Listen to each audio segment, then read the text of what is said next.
चलिए आज समझते हैं आंख के बारे में। आंख क्या होता है ये भी समझेंगे कि आधार कार्ड में इस भाग को स्कैनिंग किया जाता है, क्यों किया जाता है, और इसके बाद ये भी समझेंगे किसी वस्तु को अंधेरे से क्या लाइट ग्लास से अगर हम अंधेरे कमरा में आते हैं तो उसको देखने में क्या था कुछ समय लगता है या नहीं दिखाई पड़ता है, इसका क्या कारण है, सारी चीजें क्या करेंगे इसके बारे में जानकारी देंगे। हाँ, लेकिन एक आप लोग से यही गुजारिश है, वीडियो को स्किप करके ना देखिए, इसके बाद क्या वीडियो को पूरा देख के हमको ये भी बताइएगा कि आपको इस वीडियो में कितना हेल्प हुआ, आपको कैसा ये वीडियो लगा। चलिए आगे समझते हैं इसके बारे में। कहता आंख, कहता किसी भी जीव जंतु में क्या आंख होती है, चाहे पक्षी की बात किया जाए, चाहे आदमी की बात किया जाए या जानवर की बात की जाए, हर एक क्या होता है जीव जंतु में क्या होता है एक आंख पाया जाता है, जिसका काम है वो किसी बाहरी वातावरण में क्या देखने का काम करता है। अगर जिसके अंदर अगर आंख नहीं होती है तो उसके अंदर किसी भी जीव जंतु वो बाहर की वस्तु क्या करते नहीं देख पाते हैं। लेकिन हाँ, ठंडी गर्मी तो एहसास हो जाता है, लेकिन हम किसी वस्तु को आगे क्या रखा हुआ है या आगे क्या चीज है उसको हम अनुभव नहीं कर पाते, यानी कि उसको देख नहीं सकते हैं। तो मतलब उसको देखने का जो काम है, यानी कि देखने की जो अनुभूति है, उसका क्या किसका काम है, तो हमारे आंख के काम है। हमारे शरीर में या हमारे बॉडी पार्ट्स में आंख रहना क्या है बहुत जरूरी है। क्या है, क्योंकि अगर आंख नहीं रहेगा तो हम आगे की वस्तु हम देख नहीं पाएंगे, अगर देख नहीं पाएंगे तो वो क्या करते हम आगे बढ़ नहीं पाएंगे। जैसे मतलब कोई अंधा आदमी है, अगर वो उसके पास क्या आंख अगर नहीं रहता है, आप समझ सकते हैं कि उसको कितना सामना करना पड़ता है कठिनाइयों का। इसीलिए हमारे शरीर में हमारे दिमाग के पास क्या था आंख होना जरूरी है। चलिए अब समझते हैं। कहता है पहला कहता है स्क्लेरा। स्क्लेरा मतलब हो गया श्वेत पटल। श्वेत पटल क्या होती है, श्वेत पटल के आंखों का जो सफेद वाला भाग है, क्या बोले आंखों का जो सफेद वाला भाग है उसको श्वेत पटल बोला जाता है। अब कहता है श्वेत पटल, अब नहीं समझ में, अगर आंख आप जब आईना में देखिएगा तो आंखों में एक सादा सा दिखाई पड़ेगा, उसको क्या बोला जाता है श्वेत पटल बोला जाता है। नहीं होगा आंख जो है ना, आप अगर किसी भी जानवर को अगर हत्या किए, अगर आंख को अगर देखे होंगे तो क्या था सादा वाला भाग रहता है। एक आकार का बात किया जाए तो कैसा था गोली आकार का होता है, क्या उसको क्या बोला जाता है श्वेत पटल बोला जाता है। चलिए अगला पॉइंट कहता है आइरिस, जिसको बोलते हैं हिंदी बोलेंगे तो परी तारिका बोला जाता है। अगर बात किया जाए कलर का, तो कलर का अगर बात किया जाए तो ब्लैक ब्लू ब्राउन, क्या बोले ब्लैक ब्लू ब्राउन। किसी किसी आदमी का आपने देखा होगा किसी किसी का आंख बहुत ज्यादा काला होता है, किसी किसी का आंख देखा होगा कि ज्यादा क्या होता है ब्लू होता है, और किसी किसी का आंख कर देखा होगा तो भूरा आदमी होता है ना। अगर बात किया जाए कौन ब्लैक ब्लू ब्राउन होता है, एक पारितारिका होती है, यानी कि आंखों के जो सफेद भाग के अंदर जो गोला का आकार का होता है, यानी हल्का सा आपको जो नजर आता है तो क्या होता है ब्लैक ब्लू ब्राउन होती है। तो आखिर ये करता क्या है, इसका मतलब है इससे कुछ न कुछ करता है। मतलब होता क्या है, जब अधिक प्रकाश में जब जाते हैं, क्या बोले जब अधिक प्रकाश में जाते हैं तो क्या होती है, तो वो आंखों की ये आइरिस जो होती है सिकुड़ जाती है।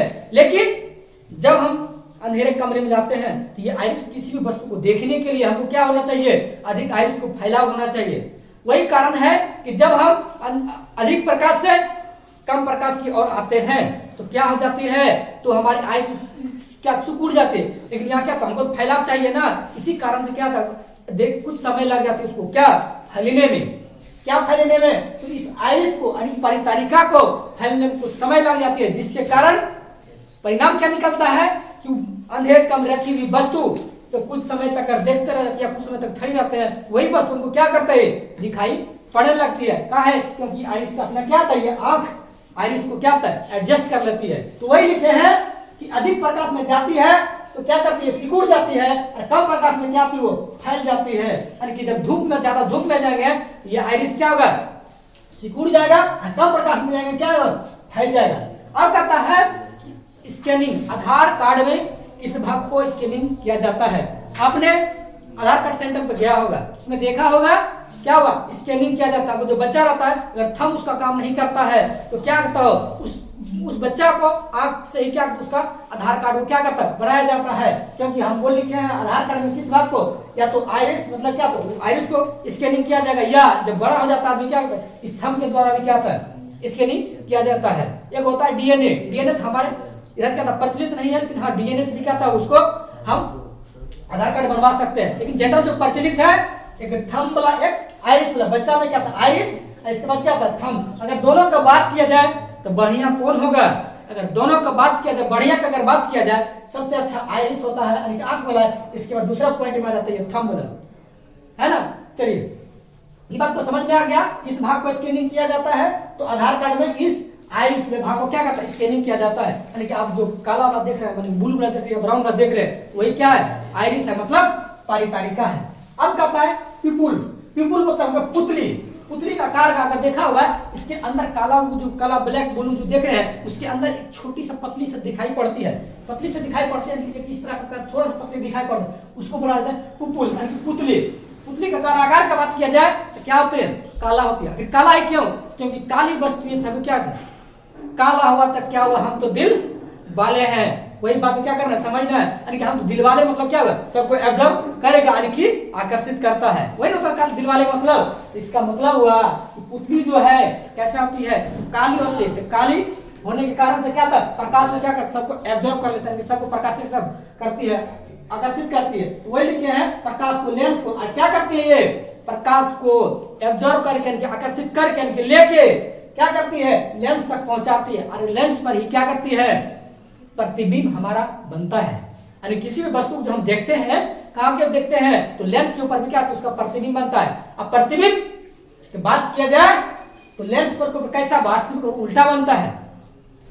तो एक हम तो लेकिन अभी क्वेश्चन बनता है कि प्रतिबिंब आप बोल रहे सर जी कि प्रतिबिंब जब तो वास्तविक का उल्टा लेकिन हमको तो सीधा कोई वस्तु दिखाई पड़ता है, लेकिन अगर इसका सीधा का अगर बात किया जाए तो सीधा करने का काम जो करता है हमारे दिमाग काम करता है। लेकिन लेंस पर जो प्रतिबिंब बनता है तो कैसा बनता है वास्तविक और उल्टा बनती है।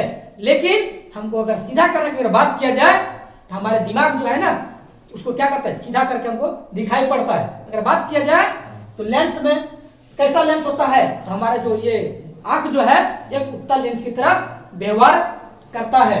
चलिए इसमें भी कहता है जब अधिक प्रकाश में जाएंगे तो ये क्या सिकुड़ने लगता है। जब क्या बोले अधिक प्रकाश में जाएंगे तो ये सिकुड़ने लगता है, लेकिन कम प्रकाश में जाएंगे तो ये क्या होता है फैलने लगता है। कौन पीपुल।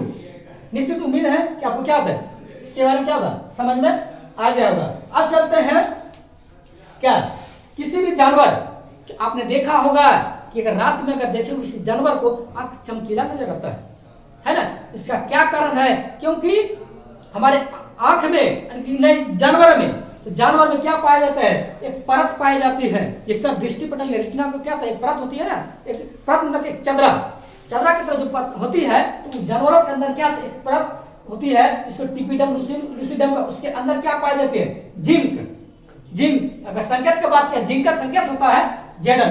तो वही लिखे हैं कि जानवरों का आंख रात में चमकीला होता है। क्योंकि जानवरों की आंख में टिपिडम लूसिडम पाए जाते हैं, जिसके कारण से क्या जानवरों की आंख क्या होता है चमकीला नजर आती है। अब कंजक्टिवा क्या आता है? जब हम कोई काम करते हैं तो काम करने के बाद क्या होता है कोई धूल कर पड़ जाता है या क्या अगर आंख मन ढेर तो अगर आंख मरने लगते हैं तो आंखों का लाल हो जाता है ना। या अगर मोटरसाइकिल चला रहे हैं या बाइक चला रहे हैं किसी का चला रहे हैं इसके बाद क्या तो छोटी छोटी कीड़े मकोड़े अगर पड़ जाते हैं आंखों के क्या लाल हो जाता है। अगर लाल हो गया तो उस भाग को हम क्या बोलेंगे कंजक्टिवा। क्या बोल देंगे आंखों को जो लाल हो जाता है लाल वाला भाग को हम क्या बोल देंगे कंजक्टिवा। जैसे मैंने आंख है तो यहाँ पर अगर मान लो कोई लाल हो गया तो इस लाल वाला भाग को हम बोल देंगे क्या कंजक्टिवा। चलिए अब समझते हैं ये कॉर्निया के बारे में स्वच्छ मंडल के बारे में। स्वच्छ मंडल क्या होता है? जिस तरह हमारे मोबाइल होते हैं ना हमारे मोबाइल के ऊपर एक टेम्पर ग्लास लगा हुआ है, जब उसको कभी फूट जाता है उसको चेंजिंग करवाते हैं तो क्या टेम्पर ग्लास है। तो उसी प्रकार ये स्वच्छ मंडल की कॉर्निया जो है हमारे आंखों में टेम्पर ग्लास की तरह काम करता है। जिस तरह टेम्पर ग्लास काम करता है उसी तरह हमारे क्या टेम्पर ग्लास काम करता है। जिस तरह टेम्पर ग्लास का मतलब उसके अंदर क्या था ऊपर जो ग्लास लगी रहती है उसके आंख के ऊपर क्या है स्वच्छ मंडल लगी रहती है। इसके बाद अब क्वेश्चन आता है कि जब कोई भी अगर सुना होगा हीरो हीरोइन अपना नाम नेत्र को क्या कर दिया दान कर दिया, तो नेत्र का दान का मतलब ये नहीं हुआ पूरा आंख खोल के दे दिया। नेत्र का दान का मतलब हुआ क्या ये स्वच्छ मंडल को क्या कर दिया दान किया, कॉर्निया को दान किया। वही लिखे हैं नेत्र दान के समय किसको किस भाग को दिया जाता है? ये परत जो है जो झिल्ली है ये कॉर्निया दिया जाता है और इसका काम है प्रकाश को क्या करता है प्रकाश को आंख में प्रवेश करने का काम। पहला बात तो यही आंखों की टेम्पर ग्लास यानी कि आंखों की जो पहली परत है, ऊपर की जो परत है ये स्वचमंडल है, कॉर्निया है। नेत्रदान के समय कॉर्निया देंगे और क्या करता है, प्रकाश क्या करता है, पहला भाग यही से प्रवेश करता है। अगर बात किया जाए आंखों का जो व्यास है, अगर व्यास का बात किया जाए तो 2.3 सेंटीमीटर होती है। आंखों का जो व्यास है कितना होती है, तो 2.3 सेंटीमीटर होती है। लेकिन अगर बात किया जाए तो आंखों को पकड़ने का काम कौन करता है? अगर मान लिया जाए हम कोई वस्तु है, अगर मान लिया वस्तु रखा हुआ, अगर इसको हम पकड़ेंगे नहीं, ये क्या नीचे गिर जाएगी। लेकिन आंखों की भी तो कुछ न कुछ ऐसा होगा, कोई ऐसा पार्ट होगा, क्या करता है, उसको पकड़ के रखा जाता है या तो पकड़ता है, तो जो पकड़ता है उसको मांसपेशियां बोला जाता है। तो कितना मांसपेशियां पकड़ती है, तो हमारे आंखों का अगर जो मांसपेशियां हैं टोटल की अगर बात किया जाए तो 6 मांसपेशियां क्या होती है, पकड़ी होती है। चलिए इसके बाद आगे समझेंगे कि आंखों को गोलाकार क्यों हो जाता है, आंख गोल ही क्यों होता है, नेत्र प्रतिबिंब कैसे बन जाता है। चलिए आगे समझते हैं। आइए जरूर बताइएगा ये वीडियो आपको कितना हेल्पफुल हो रहा है। चलिए।